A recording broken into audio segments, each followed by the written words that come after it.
ہمارے اوپر جو ہے نا وہ پھوپھی نے جادو کر دیا, خالہ نے کر دیا, وہ خالہ کی بیٹی نے کر دیا, وہ میری خوبصورتی سے چڑھ رہی تھی اس لیے اس نے ایسا کر دیا.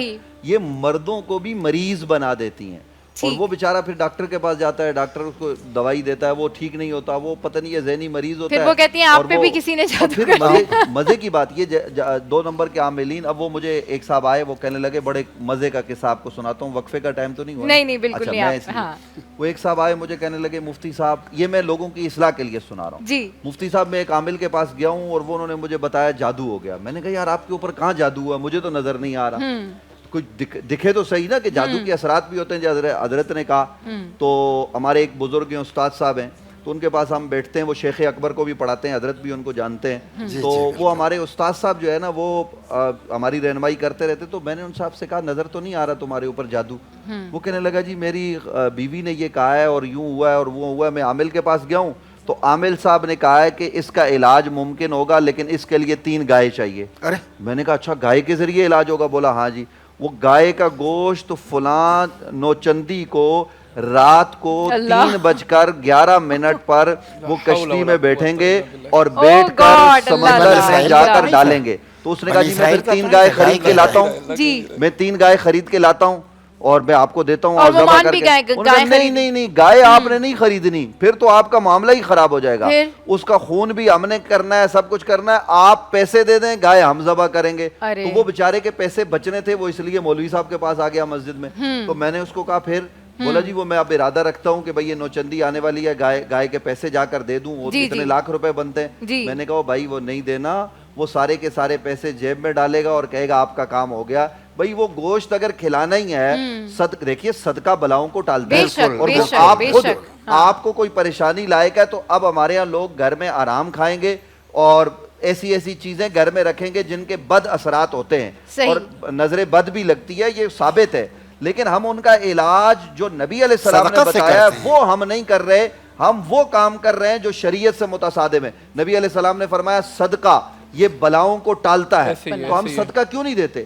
ہم نے اگر بکرا ذبح کرنا ہے تو ضروری ہے کہ ہم نے کسی NGO کو پیسے دینے کہ چلو جی ہم خود بکرا لائیں, ذبح کریں, مستحق تک پہنچا دیں. کیا مشکل ہے؟ اور پھر اس میں بھی جی کالے کلر کا ہو, ایسا ہو ویسا ہو. نہیں بھائی, نبی علیہ السلام نے مطلق صدقے کا کہا ہے, آپ صدقہ کیا کریں. صبح جب گھر سے نکلیں تو آپ کے پاس اللہ کا دیا ہوا ہے تو آپ غریبوں کی مدد کریں. چلیں اس میں یہ بھی ایڈ آن کر لینا کہ اگر صدقہ ہی کرنا ہے, لوگ کہتے ہیں جی بکرے کا صدقہ کرنا ہے, تو تھوڑا سا اس کا بھی بتا دیں تاکہ لوگوں کو یہ بھی پتہ چل جائے کہ بھئی کس طریقے سے کرنا ہے, کیونکہ یہ بھی بڑے سوالات آ رہے ہوتے ہیں. لیکن عام طور پر جو خون بایا جاتا ہے نا اس کے بھی اثرات ہوتے ہیں. ایک قوم وہ بھی ہے جو کہتی ہے جی جانوروں کے ساتھ ظلم ہے. جانوروں کے ساتھ ظلم نہیں ہے, یہ جانور انسان کی خدمت کے لیے ہم بقرہ عید پر بھی ذبح کرتے ہیں. اسی طریقے سے کوئی آدمی بیمار ہے, اس کی طرف سے بطور صدقہ اگر آپ خون بہاتے ہیں تو اس کے ذریعے اس کی بیماری کو جو ہے وہ شفا میں بدلتی ہے, اس کے جو اثرات ہیں وہ ہٹ جاتے ہیں, بلائیں ٹل جاتی ہیں. اچھا یہ وہ مسئلہ ہے, اس مسئلے میں تراویح کی طرح کوئی اختلاف نہیں ہے. آپ کو بھی اتفاق ہے, اتفاق ہے, سب کو اتفاق ہے. جب اتفاق ہے تو بھائی ہم بتا رہے ہیں نا, ہم یہ بتا رہے ہیں کہ 2 نمبر عاملین کے پاس جانا حرام ہے.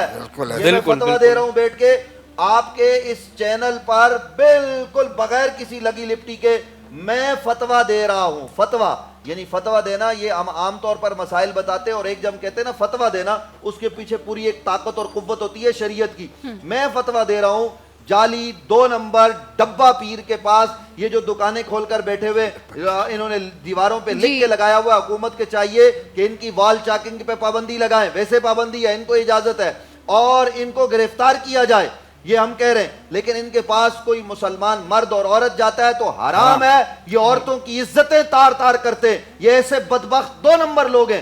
ہاں روحانی علاج کے لیے آپ جاتے ہیں تو جائیں, لیکن اس کے لیے بھی عورت کیوں جائے؟ عورت تو پردے کی چیز ہے, وہ تو پردہ کرے گی, وہ کیوں باہر جائے گی؟ تو یہ چیزیں ہمیں پیش نظر رکھنی ہیں. یہ چیزیں جب ہم پیش نظر نہیں رکھتے تو پھر عزتیں بھی تار تار ہوتی ہیں, پھر پیسہ بھی جو ہے نا وہ ایسی ویڈیوز بنا لیتے ہیں جو آپ ہی کے چینل ہمیں بتاتے ہیں. کتنی دفعہ آپ کے چینل کے لوگ میرے پاس آئے, ویڈیو بن گئی اور وہ عورت بیچاری 1 لاکھ 2 لاکھ 10 لاکھ 20 لاکھ دے چکی. بالکل ٹھیک کہہ رہے ہیں کہ اس طرح کے لوگ, ہاں